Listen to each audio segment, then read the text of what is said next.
Well, hey folks, my name is Brad, and today I've been invited to Croydon, New Hampshire by my new friend April, who's part of the Historical Society here, to metal detect this beautiful old end of the 1700s home, which was once owned by a man named Samuel Morse. He came to town around 1815 and opened up a law office. He actually held court right upstairs in this building.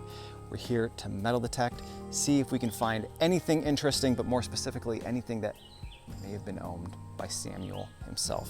Now, if this is one of my first videos that you've seen, I post one of these every single Friday, typically way up in the mountains of Vermont. But if you like what you see today, go ahead and consider subscribing or just come on back next week.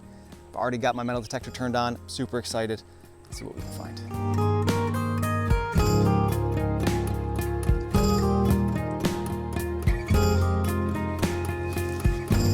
Maybe you can see Samuel's house is right behind me. I would have been in what was likely the backyard. There's some apple trees around here. And I just found an artifact which I'm fairly confident did not belong to Samuel, who was practicing law in this home. He also owned some farm property. And this is a toe cap to what would have likely been a work boot. You can see it's actually still some nails poking out the bottom. You don't see that very often. And there's actually, it's probably hard for you to see it, but I can feel it. There's still some leather inside this toe cap. Now, so this would have been nailed on the underside of the toe of a leather boot or shoe, and it would have, protected the toe. The leather on the toe would have worn easily. This would have made the life of the shoe last just a little bit longer. Bring them to a cobbler, they can replace them instead of having to do the whole sole of the shoe. And what's interesting about these simple little artifacts, which you find just as common as buttons oftentimes, is right on the toe, there's sometimes a patent date. I think right here we can see an NOV for November. Maybe we'll be able to get a date. Let's see. Well, we can make out the NOV for November. Fortunately, the numbers are not visible right now, but I'll see if I can figure it out with some research. Simple item, but an old item. Maybe even during Samuel's time here. Great find. So after Samuel left this house, it was inhabited by other families, not too many different families from what I understand. And then the town purchased it in like 2011, and then it's like a little museum. People come and go.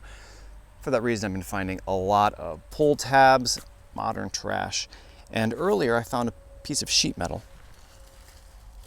You see here. But this piece of sheet metal, as you can probably tell, has teeth. So this was a piece of a saw, which I thought was pretty interesting. I put it in my keep pile. All this stuff is going to the Historical Society, so they might appreciate something like that. And just now, I found another piece of saw. And I was wondering if they went together, but they're different. And check this one out. You can see clearly on this side, there's a hole for where there would have been a handle of some kind. And then through the other side here, might have gone a little bit further. But what I love about old tools like this is, the teeth are very uneven, not just from being in the ground, but from being sharpened likely dozens of times. And since folks heated and cooked with wood, these things would have been obviously very important. Very interesting. It should clean up, hang up on the wall very nicely. An old relic, possibly of Samuel's time, though. Once again, I can't imagine he was the one out here sawing up the wood, but then again, you never know. Great find. Well, I just called April over. As you might be able to tell, I am now in the forest. We've moved away from the main home. There's a beautiful old stone wall behind me. I hopped over it. And my first target over in this area happens to be an old copper coin, I believe. And it appears to be either cut or damaged. I'm fairly confident that that's what that is. Nice and thick. Yep. Old large scent. Are they? I think so. I am. That's great. That is awesome. I mean, it's on its way out, huh? Well, it looks like it was clipped. Oh, okay. It was either cut with a chisel to make change, but Really? it's not perfectly in half, so it's possible that was cut by a plow as well. That is freaking awesome. How old is that? Can you see, or? It looks like the date might be visible, but it's going to be sometime, if I had to guess, I would say 1830s. Somewhere around there, maybe 1820. It's hard to tell right out here in the woods, but maybe 1828. Great, well that is an amazing find. Let's see if we can find maybe a couple more. That's freaking awesome.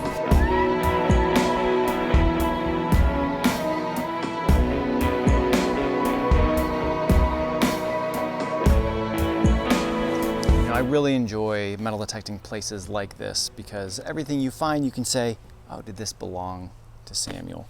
And this thing I just found, it was very, very hard to hear on the metal detector. It's very small, it was deep, and it's the right time period, but I don't think this was his. You can see right here I found this, and as it was kind of poking out of the dirt, I thought, wow, is that a tiny little keyhole escutcheon to a lock or something? And I cleaned it off a little bit more, and you can see here at the top, it's not. This is actually what folks in the metal detecting hobby call a corset hook. Now, it could have been part of a corset, or it could have been any number of ladies' clothing that would have required a bunch of hooks. There would have been a little steel band that was inside the garment of clothing with a whole bunch of these little hooks that would have then hooked on to little receiving buttons to hold everything together. I have on numerous occasions found a whole pile of these things, which would have been the whole garment, but it looks like just this one broke off. To the best of my knowledge, this was strictly a female garment, so again, I don't think Samuel would have been wearing this, but evidence of other inhabitants, either during his time or, of course, later. Pretty cool. Don't find them very often because they are so small.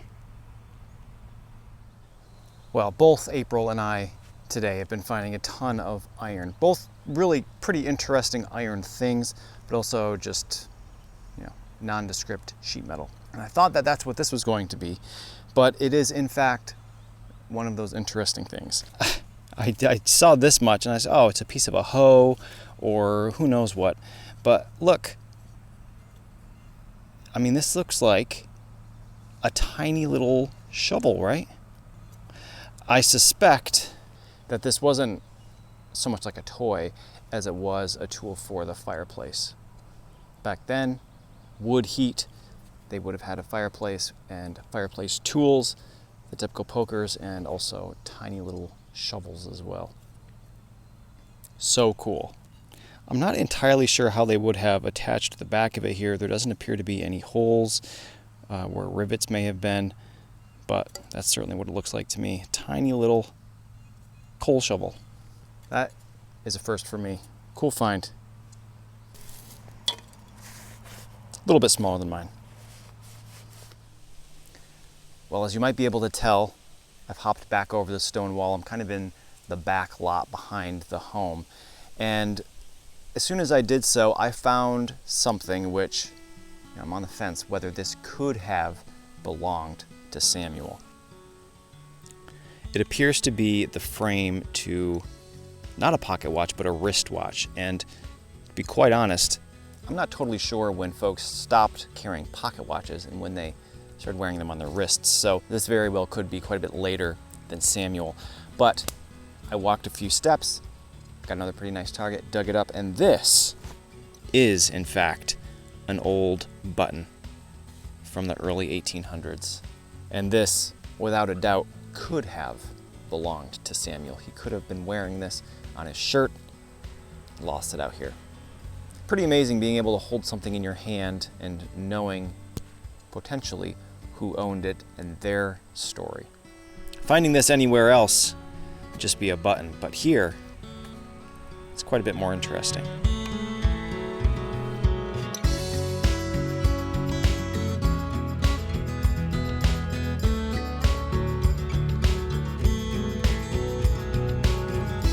Well, I just had a mini heart attack.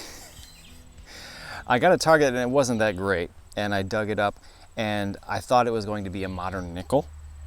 Maybe see right here, it is bright white like a silver coin, and I gave it one rub and there was an 18 something date on it. Panic, started getting my cameras out.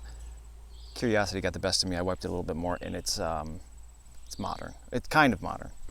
It's older than me. Maybe you can see there's a bust of a man. It says 1856 right there. But on the top it says Woodrow Wilson. And over here on the side, which I believe is the actual date of this token, says 1924. On the back it gives a little bit of a description. I can't really read it right now.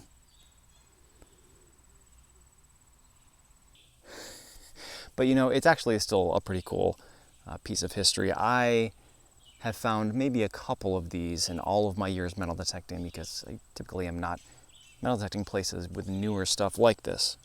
So this is a cool find for me. Probably not going to go in the museum. It's a little bit too modern, but interesting nonetheless. I believe it is aluminium.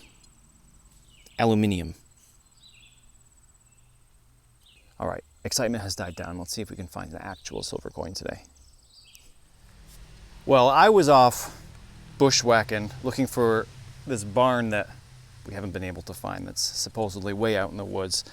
And April called me over. She found what we think is an iron. It's shaped like an iron, one of these sad irons. It's incredibly heavy, but it doesn't seem to have really any place to attach a handle. So I'm wondering if maybe this is just part of a larger apparatus that was used for ironing clothes, or if maybe the attachment points are just long gone. It's much smaller than the two that I've found previously, but certainly iron shaped, and we are 2 feet away from the foundation of the building here. So cool. You said this was on your bucket list and you were able to scratch it off today. That's such a cool find. We were just talking about how I've only ever found 2 of these, and I found them back to back, 2 weeks in a row. So maybe next week you'll find your next one. Awesome. Thank you for letting me film that. Well, it's sometime later. The adjacent neighbor here has decided to start mowing their lawn, so I apologize for the engine noise that's in the background. But I've kind of been circling the property, not a whole lot directly around the house, but around the perimeter, around these old stone walls. That's where I'm finding the bulk of my stuff. And I've circled around a few times, and I'm back to where I found that watch frame. And I believe I just found more of it. Not just the innards, but check this out. Wow. Now, I have no idea how old this could be. But upon first glance, it looks early 1900s. It doesn't appear to be a precious metal. You can see some green shining through here, through a gold plating. I guess it would go back here. Looks about right. That's better. So Samuel was here the first half of the 1800s. So I would guess that this did not belong to him, but one of the inhabitants afterwards. I'm going to guess 1920s, 1930s. Such a cool find when you can find multiple pieces of the same thing in different places. I always enjoy it when that happens. Like putting together a puzzle. right, folks, well, I'm gonna call it a day there. What an absolute blast I had getting the opportunity to metal detect a historic, still standing building like this, knowing the history of the person who used to live here. Couldn't ask for more. Got everything I found and April found laid out here. Let's take a look. And here are all of my finds, minus the large pieces of iron from the Samuel Morse house. Starting in the way back, we've got a spoon and a tiny little, what I'm calling coal shovel, a sprocket of some kind, a toe tap. This is a mystery find, which I did not show. Not really sure about that one. It has a little gear on the inside. 2 pieces of our wristwatch, 4 1800s buttons, a corset latch, and our 2 coins. A large cent, which I decided is an 1829, and our presidential token. Not bad for a place that has been metal detected before, and some of these things certainly could have belonged to Samuel. We'll head on over and look at all the big iron stuff now. And here is the pile of iron stuff. And April found some really pretty fascinating things, which I just have no idea what they are, including this thing. It has a blade on here, which appears to be reversible, like you could take it out when that side got dull and the other side is sharp as well. It almost looks like a giant plane, or really not sure about it. You got the pieces of saw, a whole bunch of really kind of interesting, more complicated tools. Her iron. This appears to be a little hammer used. Piece of a stove, perhaps. Some really fascinating stuff here.